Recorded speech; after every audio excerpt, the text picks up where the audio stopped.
My name is Aleesha, and I'm from the Bay Area. I'm a victim of child abuse. I was molested when I was younger by my grandfather, and it took me 20 years to tell, so here I am now with my Tell Somebody movement.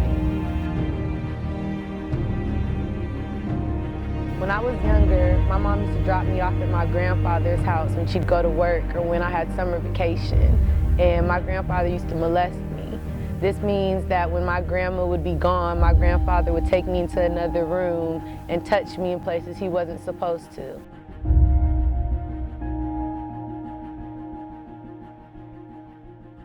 He used to show me porn magazines and tell me that that's what people who loved each other did.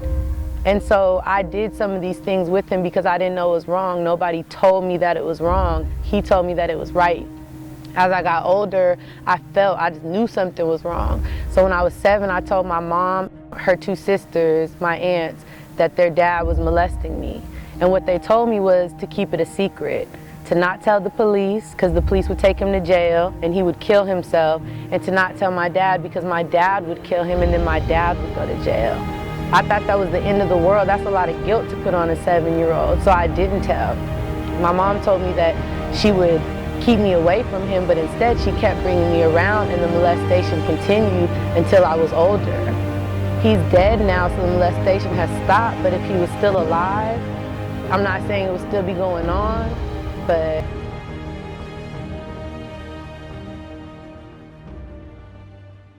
I remember one time my grandfather asked me to jack him off, and I knew that something wasn't right, so I told him no. So he went in the kitchen and got a plastic bag and put it on his and then grabbed my hand with his and jacked him off. It was another time that we were riding past a Baskin-Robbins drive-thru, and he said, "Would you suck my, I bet you would suck my if I put whipped cream on it. I'm gonna go get some." And he went through that Baskin-Robbins drive-thru and got a milkshake with some whipped cream, and on the way driving back to his house, he put some whipped cream on his penis and he asked me to suck it, but I didn't. And still to this day, I drive past that Baskin-Robbins when I'm going different places, and I still think about that even though it happened a long time ago.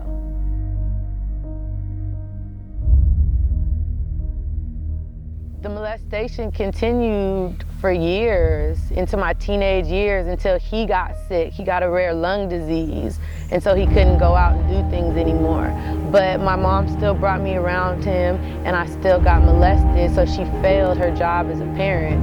My mom was actually also molested when she was younger by her grandfather. So with me being her firstborn and her daughter, she should have taught me about my private parts. I wish she would have taught me about my private parts, because the first time my grandfather would have touched me, I would have known that it was wrong, and I would have told him to stop, and I would have came and told somebody a lot sooner. So that's why with my own 5-year-old daughter, I teach her about her private parts, because I have so much molestation in my family. If I keep her from getting molested, I'm breaking the cycle, and that's what molestation is all about. It's all about breaking the cycle and being strong enough to tell somebody. I actually told my aunt. That was the first person I told, not my mom, not my dad. So I feel like if I would have had a better and stronger relationship with my mom and my dad, then I would have came and told them. It took me 20 years to tell my dad. And so with my daughter, I try to let it be known and make her feel like we're best friends and she could tell me anything, because I would hate for her to take 20 years to tell me that. I had a barbecue today. I wanted to throw it for all my survivors. I wanted to meet them in person and talk with them, because I feel like even though I don't know you or I don't know them, I feel like we have this connection almost like we're brothers and sisters. And I've been posting this flyer for about a week now, and I've had hundreds of likes. Hundreds of people have wrote me saying they were gonna come. Today I'm gonna be honest, about 5 people came. And I think that's because people are scared to tell. I'm glad only 5 people came, because that shows me that people aren't ready yet to come out. So I have to work harder. I have to work harder to get people ready to come and tell somebody. You can go on my website, www.itstimetotellsomebody.com. I have more videos of my story. I sell my t-shirts on there. I have a phone number and website for the child abuse hotline if you want to report some abuse, or if you're a survivor and you just need a website to heal and read how to heal, I have those links on there also. My goal, my plan is to travel the world, have barbecues, go to schools, assemblies, talk to the kids. That's what I really want to do. I want to make a law. I got to talk to President Obama. I'm coming for you. I want to make a law where every school has to have an assembly once a year or once a month. And somebody like me would come on stage and let them know clearly, plain and simple, these are your private parts. Nobody can touch you there. I don't care if they tell you they can touch you there, they can't. So if they are touching you there, that's wrong. And when this assembly is over, come talk to me, we're gonna work it out. And I want every school and everybody to go through that. Because if kids knew at a young age it was wrong for people to touch them, a lot less kids would get molested. I just want to let everybody know that we're all survivors. So that means that we're all warriors and we're all strong. I'm not the only one that's strong. You guys are strong out there too. So if you're getting abused or molested right now, you need to tell somebody. I don't care how scared you are. I don't care if it's your dad, a family member. I don't care if they told you to be quiet. If you're scared that the police are going to take them to jail, or you're scared that they're going to die or something's going to happen, it does not matter. You have to tell. You have to tell. And if you've been molested a long time ago and your molester is still out there right now, mine is dead. But if your molester is still out there, you owe it to all the other kids in the world to tell on that molester, because right now he could be molesting other kids. And if you tell and he goes to jail or she goes to jail, you're saving all the other kids that are around that person right now. So when you tell your story, not only are you saving yourself because you're healing by talking about it, but now you're saving other kids that are around this person. So you gotta tell. I have a friend, a real good friend named Paris. And I think through my movement, she got the strength to talk about it, and I love that. That's why I love my movement, because that's what I'm here for. I'm here to bring awareness that child abuse does happen and to give strength to other victims. It's time to tell. It's time to tell.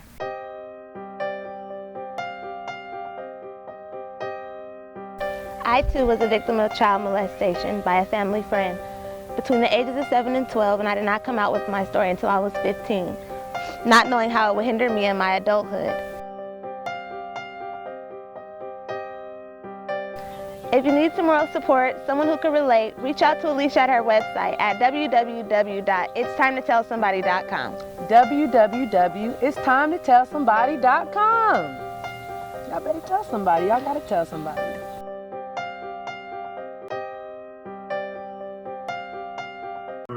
Crime 4 News. Later in the newscast, a special message from Crime 4 and a viewer about child molestation. It's a parental warning you will want to see. Later, a young Bay Area woman speaks out about child molestation. It's a parental alert that we want you to know about. Still ahead tonight, a North Bay woman is on a mission to make a difference, and a big one. How she is empowering victims of sexual assault to tell somebody. We'll have that story ahead. New tonight at 8, a Bay Area woman is on a mission to empower others. She was molested as a child and told to keep quiet about it. Well, now she has found the strength to speak up and encourage others to do the same. Teresa Astacio has tonight's My Crime 4 story. My name is Aleesha Barlow, and this is my Crime 4 news story. Aleesha Barlow says that when she was young, she was sexually molested. She felt helpless then, she says, but not anymore. Now, as an adult, she is taking action. With my website, I have a website actually called www.itstimetotellsomebody.com, and I have a couple of videos talking about my story, and I'm selling my shirts on the website. So tomorrow I'm having a barbecue. I just want all my survivors to come out and all my supporters so I can meet everybody. This is Barlow laying out t-shirts for her cause. Were you allowed to speak up? No, when I was 7, I actually I was told to keep it a secret and keep quiet. But then her brother came forward, and that made her realize that she was not alone. She says talking about her past is still painful. It's a pretty emotional thing to go through. Yeah, it is emotional. A lot of people try to suppress what happens to them, but actually talking about it and bringing it out actually feels good. I'm not really crying because I'm sad. I'm crying more because I know how powerful my movement is. And Barlow says that she has another reason to be strong, her daughter. by me stopping her from getting molested, I'm gonna actually break the cycle, and that's what it's all about, is breaking the cycle. So. Barlow says that Saturday's barbecue is just the beginning of many events she plans to orchestrate. A lot of people write me and tell me that I'm strong, and I wanted to tell everybody out there that we are survivors. So because we're survivors, we're warriors, and we're all strong, not just me, everybody's strong. In Fairfield, Teresa Estacio, Cron 4 News. Would you like to say anything? See, I talked to the district attorney, and he told me that I can't call no names. You can. He said, and you can also sue them, but you see, you let that statute of limitation go. You could sue them. You know what I'm talking about? And if you lost the case, then they could have turned around and sued you. But I said, sue for what? You know? But now, I mean, you know, I'm at a point that where I don't really want to say nothing if I can't call no motherfucking name. You know, I want people to know how my wife, my better half, kept a secret from me and made my kids keep a secret from me for 20 years. You know what I'm talking about? 20 years, man. You know, she said she didn't know, and then she said she took you to counseling for it. Then she said she only known a couple of years and stuff. Lie after lie after lie. You know, you're doing a fine job, though. You're doing a fine job. Just keep doing what you're doing. Just keep doing what you're doing. You know, somebody got to advocate it. You know, somebody advocate it. I will do a video. You gotta promise, though. I promise. I promise. I promise. Precious Lord,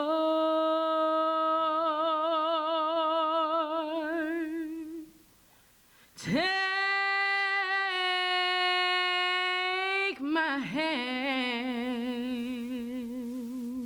First person I called was my dad, because I knew he'd always come get me no matter what time of the day it was and stuff. So now that he's gone, I just hope that me and my 4 brothers can get closer and build a stronger bond, so that I can have more people that I can depend on other than just my dad. And you know, I just really love him and miss him. I don't know how many of you know too much about my movement, but he helped me with my Tell Somebody movement. He helped me start it. He gave me the strength to start it, and it's to tell about child abuse. If you've been abused, or you know someone that's been abused, it's time to tell somebody.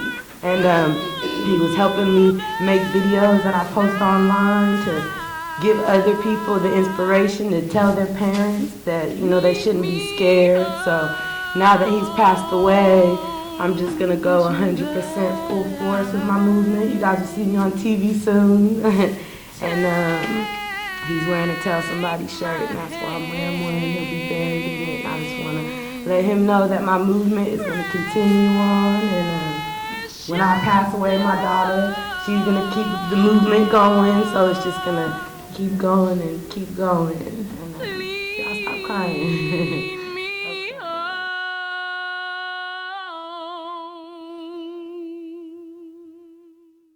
On March 29, 2015, he passed away in a car accident. You guys seen the funeral. I'm having to lay my dad to rest, but he died protecting me. He died wanting to know that I was going to be okay and be strong, and I am going to be okay. I am going to be strong. I'm going to push my movement 150%, and we're going to take our power back. You hear me? We are going to take our power back. And how we're going to take our power back is we're going to talk about what happened to us. You're going to retweet my videos. You're going to talk to your kids and your friends' kids about their private parts, and you are going to go tell on your child molesters. You are going to go report them and get them off the street. We are going to get our power back, and I'm here to make you strong. It's time to tell somebody, and I'm out.